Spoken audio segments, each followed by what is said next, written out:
another episode of Blam Blam Truckers. I am one of your hosts, Buse, also known as the editor, so any video complaints of editing would go to me, and what I like to call our creative content director, so if you don't like our topics, you can go to him, right over there. I'm Buse.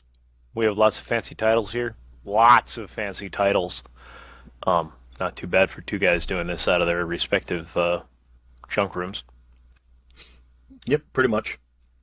There's a reason that I have everything blurred in my background in general, or covered over with a blue background, because oh wait, those are in the classic Lost episodes, which will eventually be posted. It's pretty messy back there. All right. So this week, we're going to be covering maybe a few things we didn't cover last week that we wanted to cover, but Buse and I have been talking about a new segment. I'll go with segment. It's not a segue. Segway's your ride. A new segment called What Would You Do? And we were just thinking of doing this as like one of those 10-minute filler kind of episodes where we just handle maybe whatever movies coming out recently. But Buse has a huge one for Avatar. And the question is, what would you do if you were writing the sequel to Korra from Avatar? All right. So hold on. We're going to use a question and answer format where I ask questions and he gives answers. It's kind of like an interview, but it'll hopefully direct it and keep it within 10, 20 minutes. And yeah. So first question. Why? Why do you want to tell the story after Korra? Well, for one, I want to see where the world goes, especially the evolution of technology. Because in a world where benders exist, and pretty much this goes with almost in any world where magic exists, it is very interesting to see what writers and world builders do with future technology. Because if you're in a sci-fi setting, it feels like stuff stagnates. And most fantasy-style settings stay in a medieval time period. Not all, but most of them are set in like a medieval time period. You mind if I pump in a counterpoint here? Go for it. So most of human history, technology has not advanced at the rate it has over the last 100 years. 200 years, really. Yes. I'll give you that.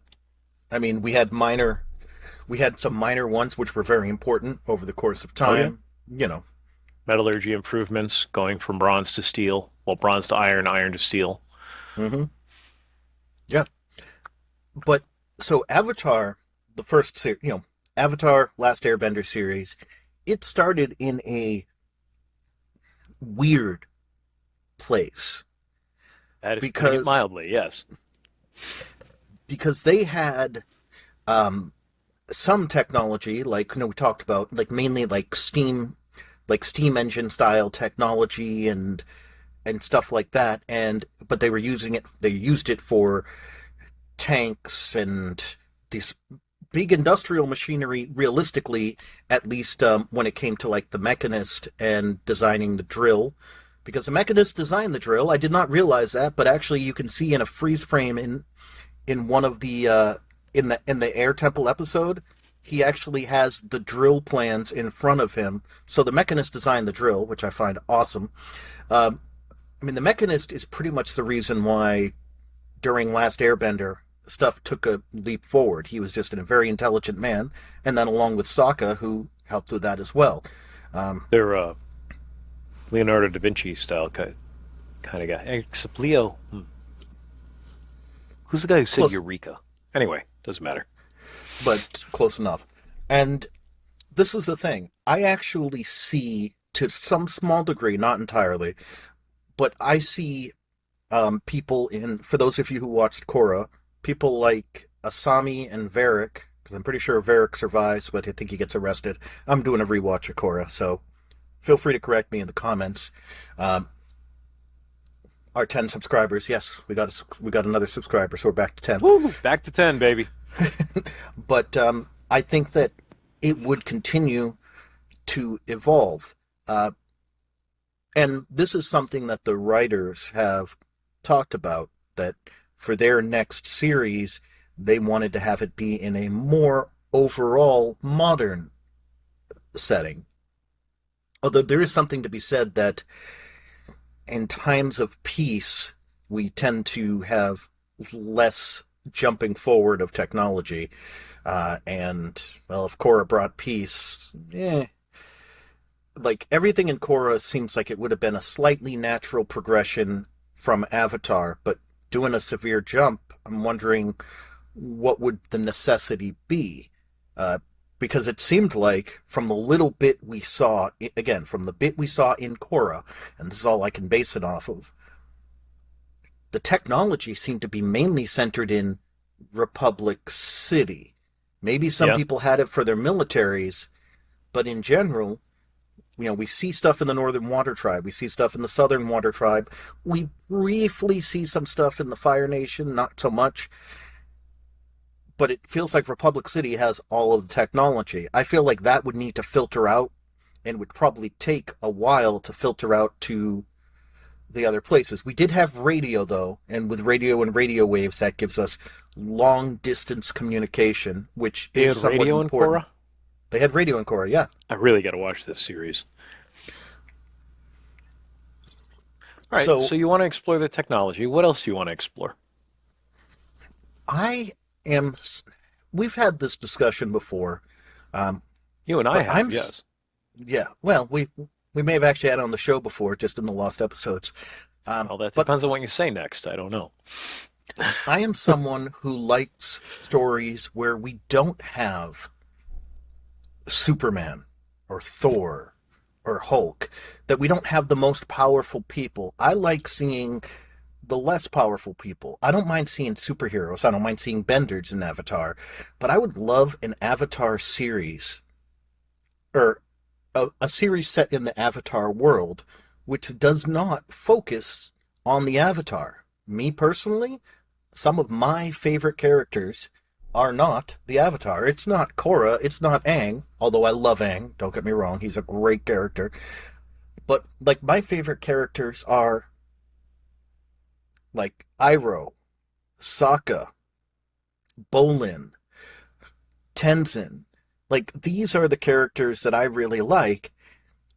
Some of them are benders, some of them aren't. Uh, but they're also the ones that, like, it's cool to see their growth. And in the case of people who are non-benders in the series, kind of like watching Batman, or Punisher or whomever, it's nice to see people without powers, what they do against people with powers in fights, because it makes fights different and more Like interesting. Ty And it Lee. lets you, like Ty Lee as well. Yes. So why do you want to go, if you like stories without the Avatar in it, the 100-year war period is a rife period. Why go there? Why not go there? Why go to the period after Korra's death, but before the new Avatar is announced? For one reason only. All right. As someone, so for me, most of my storytelling has been done in RPGs. I've written little things here and there, but never really completed a book or novel or anything like that. I'd love to someday, but that's neither here nor there. I like freedom. Mm. And no matter what, if you set stuff during the Hundred Years' War, while you can have great stories, and I've read great stories that take place in already built worlds where we know what the end game is, I would like the freedom to develop whatever new conflict, or, new conflict, or not necessarily new bad guy, but being able to use someone like new technologies, come up with new ideas that won't interfere with anything. If you go to the future, you won't necessarily interfere with stuff. If you go to the past, you've got more rigid walls that you have to stay within. That is the classic problem of writing a prequel. Yep. Something I So that's know Star Trek Enterprise in particular dealt with repeatedly. yes. And later Discovery and now Strange New Worlds, and some do it So better than others. we're at the 10-minute mark. Do you want to call it, or do we want to go for a 20-minute one on this? Let's go for 15 to 20. All right. So, oh, I had a great question too. You want the freedom. Mm-hmm. You like the idea of exploring things that you can just create whatever you want with. Well, there's still some restrictions placed on you by the story itself. The next avatar has to be an earthbender. Yes. So, how does that factor into your story? So in my story, which I think in some of the stuff you mentioned, we haven't actually told the audience yet, but in my story, this would take place 5 to 10 years after Korra's death. So the next avatar, So, 5 to 10 years after the avatar is born, the new yes, avatar. yes. So 5 to 10 years after her death means 5 to 10 years after the new avatar is born. And if the tradition is held, they won't tell that avatar they're the avatar until they're 16 years old. As far as we know, there's only been two exceptions to that, Aang and Korra. Yes, Aang, because of the issues with the Fire Nation, Mm-hmm. and Korra, because she was a prodigy, for lack of a better way of putting it. She knew Korra knew she was the Avatar before the people searching for the Avatar knew that knew who the Avatar was, because she was able to. I mean, if you remember from the first episode, for those of Sadly, you I who do. watched it, yeah, she broke down a wall with earthbending, even though it was an igloo hut that should have been ice. But anyway, she broke down a wall with earthbending and is shooting earth, fire, and bending water, which, hey, she's in the water tribe, so water bending makes sense. You know, so When she's about 5 years old. So that was I am Korra. the Avatar. Yeah, deal with it. That was, I believe, that was the quote. That was the Um, exact line. Yep. yeah.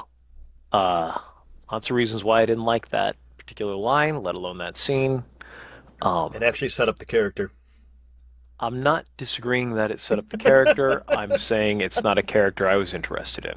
Other people are, and you know what? That's Good for fine. you. Okay.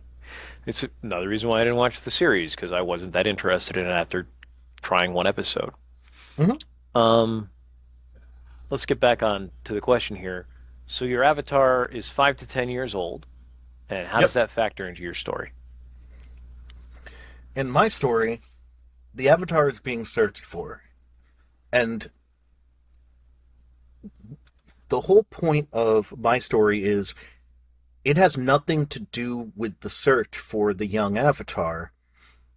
It's going to be searching for an older Avatar, and this is the reason why. So, backdrop for mine is it wasn't set up as well in Korra, and I know some of you are going to say you need to read the Korra comic books. It fills in, or if there's novels out there, and I get it. But based off of Korra, Oh, oh, we get it because we read the Star Wars novels. We know, yes, but which based does not off mean of we were not disappointed when the movies referenced the novels without explaining why or how it got in there. Darth Maul, Han Solo. um, but we understand. We haven't read everything. That's okay though. So it wasn't but explained that well in Korra, but it wasn't explained that well in Korra, but it felt like Republic City was kind of a combination of realistically a capital city for all of the nations, but not so. It's like the nations were separate, but also under the control. We have their top general being the crowned prince of the Fire Nation. Or maybe not the crowned prince, but it's like Zuko's grandson, I believe, is the I'm he's going a to take your he's word for it. yeah, I watched it recently. I'm pretty sure it's Zuko's grandson, not his son, because he's only a little older than Korra. So we've got them being, one of the main people, but he ends up having to report to in season two the Republic president. Whereas in season one, it felt like the council was asking for help. Again, someone in the comments, hey, feel free to explain it all to me, but that's the implication I get. And it felt like the whole purpose of Republic City was to be a place where everyone could gather, in a place that everybody had representation, Mm-hmm. because you had representation from all 4/5, because Water got 2 representations, which makes no sense once you get to season 2 of Korra, but I digress. For Does all it of make them, sense just from watching Avatar? oh, it makes sense to me from watching Avatar, but not from Korra. Um, but anyways, it feels like that Republic City is supposed to be like a capital in control, but they don't have control over the individual nations, but the individual nations have control over this. It's almost like a it's almost like if there was a city run by the United Nations is what it almost feels like. I believe is what they were going for. Okay. But anyways, because the point would be to probably unite everybody in the world together, because now we have more likely to have you know, people who have kids with kids who have different bending abilities. Like you might have one kid who is like with Aang and Katara, you might have one kid who's an airbender, one kid who's a waterbender, or with Mako and Bolin, one kid who's an earthbender, one kid who's a firebender. So the lines would probably start to blur from keeping from keeping the individual nations separate. And I feel that eventually there would be kind of a movement for the individual countries to really be separate again. And Mm. that would be kind of the backdrop. There'd probably, I assume there'd be some acts to probably sabotage the Republic City's fleet, which I'm just going to refer to it as a Republic from now on because it's easier than saying Republic Cities. So, sabotaging the Republic fleet, maybe like certain factions within the Earth Kingdom or Fire Nation or even in the Water Kingdom will be trying to really get them to separate out, and maybe they're military leaders and they kind of go a little bit rogue or whatever. But It's going to be people very rise up and don't want to be ruled by a republic. If they are ruled by it, that's so far away. so it would be a very tense thing. And enter this is where Sandman? the story this is where the story would start. There would be rumors of someone claiming to be the Avatar, claiming to have multiple bending abilities, appearing in the Earth Nation, but they're a full-grown adult. They don't stay long. They don't stay around long enough to be questioned. But they seem to be trying to protect the, whatever Republic resources, or trying to keep people safe, like more of a combination crime fighter and terrorist fighter in one, and they are stopping people from doing horrible things, but they can't be the Avatar because they're an obvious adult, and the Avatar can't be more than 5 to 10 years old. So that is why a team would be sent within the Earth Kingdom, but because tensions are high, they can't publicly go there to find this Avatar to figure out what is going on. I've got backstory stuff, which if we want to talk about in the next episode, I can go a bit more into, but that is the point of it. So the focus would mainly be on this team, which would be a combination of benders and non-benders. I have ideas for 2 specific characters I'd want there, especially if it was a series. If I did it as an RPG, I We'll wouldn't talk about that necessarily in the need those next 2, episode. but yeah. So that's pretty much it. I will ask you to keep your plug until the next episode. Makes it easier for the second and fourth. All right. But All right, truckers. Thanks for tuning in. I hope you found this interesting, our interview style here. And, yeah, keep on trucking, you blam blam truckers.